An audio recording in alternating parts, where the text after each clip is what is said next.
Hello, I'm Rachel and I'm 35 years old. I had been happily married for 6 years before I found out that my husband was cheating on me.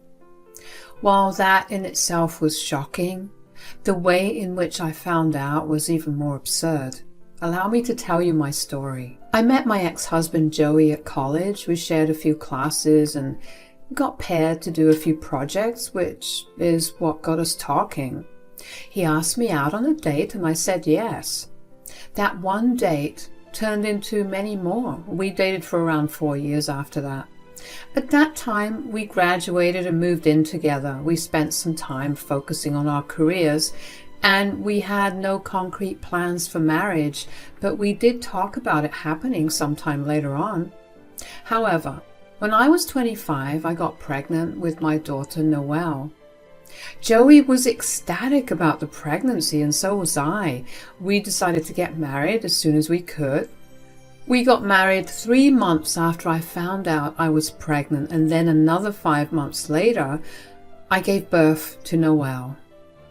At first, both Joey and I struggled to get used to our new roles as parents.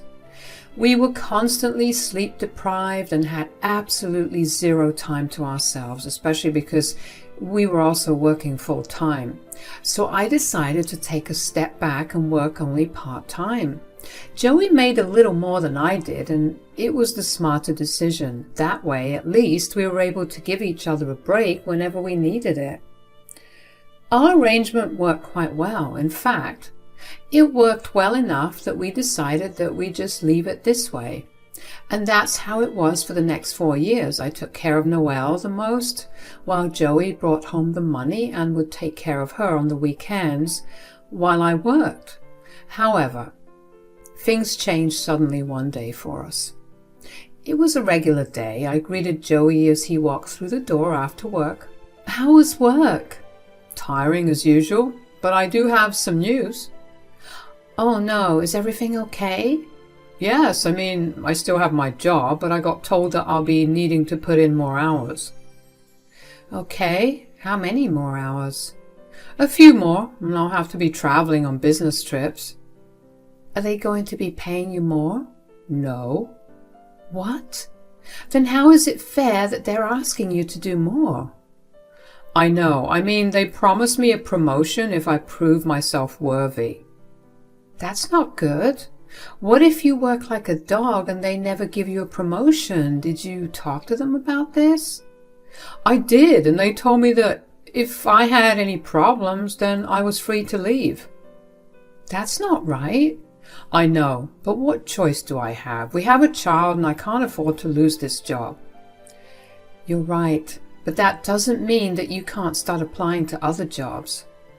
"We'll see about that. I just feel bad because that means that I won't be home a lot."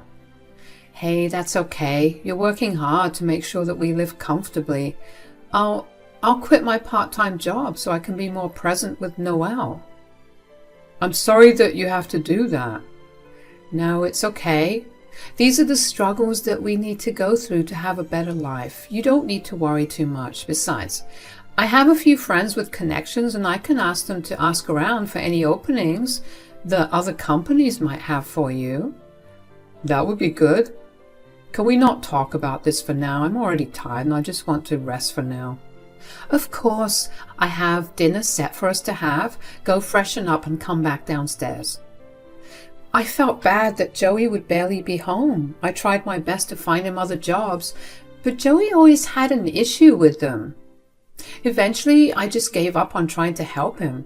Thankfully, my sister Christina had moved to our city around this time, and I, at least, got to enjoy her company when Joey was not around. Christina and I shared a strong bond, and she really was my best friend. She also spoiled Noelle rotten, but I didn't mind that. Whenever Joey would be gone for days, I'd ask her out to coffee, and we'd spend the evening just having so much fun. And whenever Joey was in town, she'd come over to our place for dinner. Joey and Christina ended up becoming really great friends too, and I remember thinking that I was lucky to have such a tight-knit family. However, just a few months later, I got a call from the hospital telling me that my dad had been admitted there because he passed out from very high blood sugar levels. They told me that he would have to remain there for a few days just for observation and until he was stabilized. I was panicking, so I went to Joey about it. "Honey, I just got a call from the hospital." "Oh no, is everything okay?" "Not really. Dad's blood sugar levels shot up like crazy and he passed out. He's there right now and they need him to stay there for a few days just for observation." "Is he doing okay though?" "For now, yes, but his sugar levels have been fluctuating a lot. They're waiting for it to stabilize before they can send him home." "Okay, that's not bad. So what are you going to do?" "Well, I was thinking of going to the hospital and staying with him until he gets discharged." "Yes, of course, you should go." "Really? Will you be able to look after Noelle? What about work?" "Obviously, I can take care of her. She's my daughter too. Work can wait for a few days. You just go and make sure that everything is all right with your dad."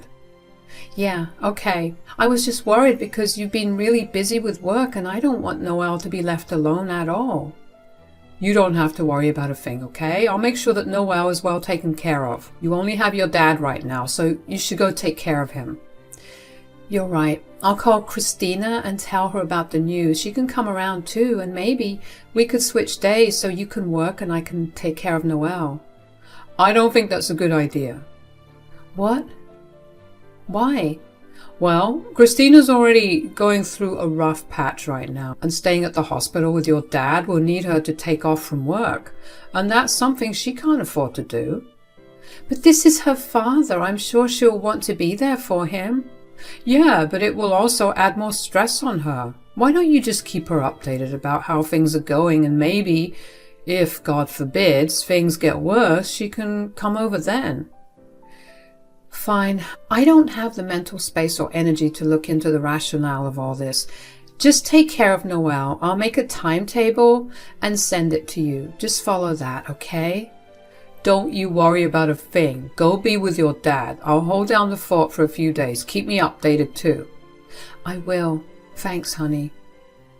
I was glad that Joey was so understanding of my situation and even more touched to see how much he cared for my sister. I wasted no time in packing myself a bag for the next few days. I texted Christina to let her know the situation with Dad, gave Noelle a kiss goodbye, and made my way to the hospital. When I got there, Dad was asleep, but he was happy to see me when I woke up. The next 3 days were kind of fun for us. I mean, we never got to spend much time together after I moved out, and he was in much better health as the days passed. By the end of it, he was back to being his happy, bubbly self. The day that he got discharged, I dropped him back home and made my way to Noelle's school to pick her up. When she saw me waiting for her in the parking lot, she ran up to me with the biggest smile on her face. "Hi, Mommy." "Hi, sweetie. How are you?" "I'm good. How's Grandpa?" "Grandpa's doing much better now." "Yay. Can we go see him soon?" "Why don't we let Grandpa rest for a few days first?" "We'll visit him next week, okay?" "Okay." "Did you have fun while Mommy was away?" "Not really." "What? Why?" "Daddy doesn't play with me like you do. He was always on his phone." "Really?" "Yeah, I was waiting for you to come home so we could watch cartoons together." "Oh, sweetie, we'll watch whatever you want." "Yay. Did anything else happen?" "No." "Wait, yes, I saw Grandma's ghost." "Grandma's ghost?" "Yeah, Grandma's ghost came to visit Dad." "Sweetie, what are you talking about?" "I came back home from school the day before yesterday and I saw a lady in the house." "You saw a woman? In the bedroom? Did you recognize her?" "I didn't see her clearly because she walked into the bedroom. I asked Daddy who she was and he asked me what I was talking about. But I saw a lady, Mommy, I really did." "Did you tell Daddy that you saw this lady again?" "Yes, because I wanted to know who that was. Dad told me then that I must have seen the ghost of my grandma. Dad told me that Grandma was here because she was worried about Grandpa and that she rushed out of heaven when she heard that Grandpa was in hospital. She was staying with us because the hospital wouldn't let her stay there. Oh, wow, that's quite a story. Are you sure you saw a lady in the house? Yes, Mommy, I promise. All right, that's enough of that. Mommy's getting kind of scared. How about we get back home and watch cartoons now? Okay. I didn't understand what Noelle was talking about and decided to think about it later. I gave her the day she wanted and eventually put her to bed. Joey had gone on a business trip that morning after dropping Noelle at school. But as I tried to fall asleep, I found myself thinking about what Noelle had said. My mother passed away a year after Noelle was born. I was very close to her, and while the thought seemed touching, I didn't believe in ghosts, not to mention it was Joey who fed her that story. Eventually I fell asleep and decided that if I still couldn't stop thinking about it the next morning, I'd look into it. The next morning I dropped Noelle off at school. When I came back home, I realized that I had been thinking about Noelle's ghost story all day. I had a strong feeling in my gut that something was very wrong. I felt like Joey was lying to me about something. So I opened Joey's laptop to find his phone. I was beyond confused to see his phone still in our city.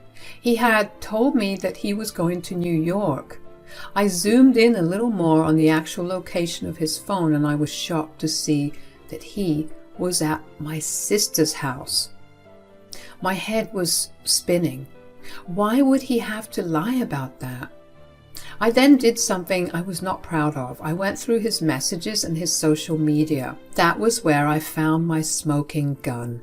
Hundreds, if not thousands of messages between the two of them, almost all of them explicit. The few that weren't explicit were about how they had so much fun with each other the last time they met. I kept scrolling and scrolling until I found when it all started. It started when Christina moved here. The business trips were just Joey's pathetic excuse to go over and stay with Christina. My entire world shattered at that moment. There was only one person I could go to about the whole thing, and that was my dad. I somehow made the drive to his place with tears flowing down my cheeks. When he opened the door to me, he was shocked to see me sobbing. "Sweetie, hi, what's wrong? Come in." "I don't know anymore, Dad. I really don't." "Okay, just cry it all out. I'm right here for you. I just found out something so vile and disgusting that I don't even know how to feel right now other than hurt. Where do I even begin if I want to tell you what I found out?" "Why don't you tell me how it all started?" "Well, when I returned back after staying with you at the hospital, I went to pick Noelle up from school and she told me that she had seen Mom's ghost at home." "What?" "Yeah, and when I asked her to explain it to me, she told me that she had seen a woman at home and that Joey had told her that it was Mom's ghost who came to visit you and was staying with us because she couldn't stay at the hospital." "I don't like where this is headed, and I definitely don't like that he's using my wife as a cover-up." So I followed him around and found out that he's been cheating on me with Christina. "What?" "I looked through their messages and this has been going on for 6 months, right around the time that Joey got really busy with work.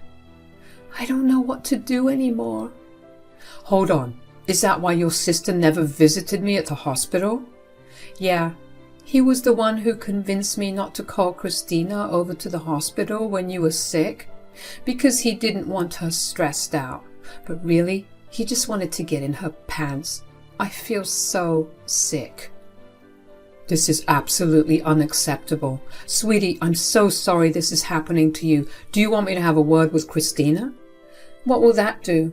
That won't erase any of this pain." "Okay, then how about we get some revenge?" "Revenge?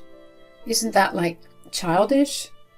"Who cares? They didn't care about you, or the fact that you and Joey have a child, or the fact that Noelle saw Christina and they were sleeping around when Noelle was at home. It's time to stand up for yourself and Noelle." You know what? You're right. Will you help me plan this revenge out? Absolutely. How about we grab lunch together and discuss this? I was so grateful that Dad understood me much better than I understood myself. Of course, on any regular day, I would never have agreed to take revenge, but this was different. This was a betrayal of another kind entirely, a betrayal that needed to be rewarded with pain. Over lunch, Dad and I devised our plan. The first order of business was for me to get a job. That way, I could ask for a divorce, move out, and still have the means to stay on my feet. So after a few long conversations with Joey, which were just mostly working out how to take care of Noelle, I started working again. Then the next phase was to start the filing process. I also aimed to get full custody of Noelle, so I needed to document Joey's neglect of Noelle. That wasn't very hard. I just had to screenshot all of our conversations and record a few phone calls where he bailed at the last minute for work. Not to mention, I did have some baby monitors still set up, and they recorded how even when it was just Joey and Noelle together, he'd ignore her to watch his shows. Lastly, I was going to expose Joey on his birthday in front of all his family and friends. I talked really big about this party with Joey. He got really excited about it, and I couldn't wait to destroy all that happiness. I invited all his friends and family, and even some of my family, including Christina, a month before his birthday, just so everyone could clear their schedules and make it. On the day of the party, I dropped Noelle off at my dad's after telling Joey that his party was a kid-free one. I didn't want her to witness any of the ugliness that was about to unfold. The party began with Joey cutting his cake and then carried on with everyone giving him their presents. I waited to get to the end. I made sure that he was beyond happy just so I could watch it crumble down to nothing. Okay, it's my turn to give you a gift. Oh, you didn't have to. I really did. What's this? I'm sure you can read it, Joey. Why are you divorcing me? Because I know. No? About what? Everyone. I've just sent you a file. Why don't you take a look at it and see what my dear husband has been up to in the last 8 months? What's going on? What's going on is that I just sent everyone proof of you cheating on me with my sister. What? I didn't. Save it, Joey. While I was worried for my dad, you brought my sister into our house and into our bedroom to sleep with you. What's worse is that Noelle was here and you lied to her about what was going on. Did you have no shame at all? Okay, look, it was a one-time thing. Don't even. I know that you've been seeing her since April. What did you expect? You weren't giving him any attention. So, you thought that you could just weasel yourself in and sleep with my husband? I'm sorry, okay? It was a mistake. You can't leave me. Oh, I most definitely can. You left me alone for days because you had work trips. Hell, you left me alone when I was sick. I had to take care of Noelle all by myself, and I never got a break because you were too busy cheating on me. It was a moment of weakness. I was feeling really neglected, and she just got me. I know it's wrong, but I guess I should have resisted all the temptations and just talked to you about it. You guess you should have? Do you have any idea how insensitive you sound? You ruined our whole family, our relationship, because you couldn't resist your temptations, and you guess you should have talked to me? Fine, I should have. I'm sorry. I promise I'll work on myself. I'll be better. Just please don't leave me. I can't live without you. You're my world. Don't be corny. You show me that I don't matter to you at all. So, what? You arranged this entire party for me just to humiliate me? Of course, you humiliated me in the worst way, and this is the least that I could have done. I have all my things packed, and Noelle will live with me at my dad's. You can't take my daughter from me. I will not let that happen. You can't be trusted. You ignored her the entire time I left you with her because you were too busy with Christina. Not to mention the fact that you were never very present to begin with. I'm going to make sure I get full custody, and there's nothing you can do about it. Please don't do that, please. Feel free to contact my lawyer if you need to speak to me. I walked out of that house and I felt like a huge weight had been lifted off my shoulders. Not to mention, I felt like I was in a movie because everyone just stared at me as I walked out. Joey kept trying to call out to me and kept begging me to stay with him, but I just walked out and didn't stop to listen to him. When I finally got back to Dad's place, I finally processed the entire thing. Joey didn't even have a valid reason to cheat on me. He just felt sorry because I caught him and was leaving him. If I hadn't caught or left him, he would have continued to have an affair with Christina. That hurt like crazy to think about. I mean, they were the two most important people in my life after my dad and Noelle. I couldn't understand how they could treat me so poorly. A few hours after I got back from Joey's party, Christina came over to yell at me for embarrassing Joey. Before I could even say anything, Dad interjected and told her that she had no right to yell at me and my actions when she was the one who was sleeping with my husband. She had nothing more to say to that. Dad asked her to never speak to him because he felt disgusted that he raised a daughter like her. I knew it pained Dad to say it, but he told me later on that he meant every word. He raised me right, and it showed. He raised Christina in the same way as me, but she chose to be different and worse. That was not okay with Dad. Joey's pathetic pleas for me to come back quickly evolved into anger over the next few days. He would text me to cuss me out for embarrassing him and ruining his social life. None of his friends wanted anything to do with him, and his parents disowned him. If there was one thing his mother could not tolerate, it was cheaters. She called me later on to apologize for Joey's actions, but I told her she had nothing to apologize for. It was hard explaining things to Noelle, but she understood it eventually. Every now and then she'd ask to meet Joey, and I'd take her to the park and ask Joey to meet us there. He'd use that time to beg me to be with him rather than spend time with Noelle. Eventually she understood that time with Joey wasn't actually any time with him, so she stopped asking to see him. The divorce and the child custody battle took well over a year to get over, but when it did, I was granted full custody of Noelle, and Joey was granted visitation every weekend. I was just glad to be done with everything because that meant I could move on to better things for me and Noelle. It's been a few years since everything got settled, and I've been having a blast. I now work a good job. My dad and Noelle are the best of friends, and Noelle practically considers Dad to be her father figure too. Joey and Christina stopped seeing each other shortly after they were exposed for their affair, but it's safe to say that neither of them has many of their friends left by their side. Oh well, I guess that's the price you pay when you mess around. Thanks for listening.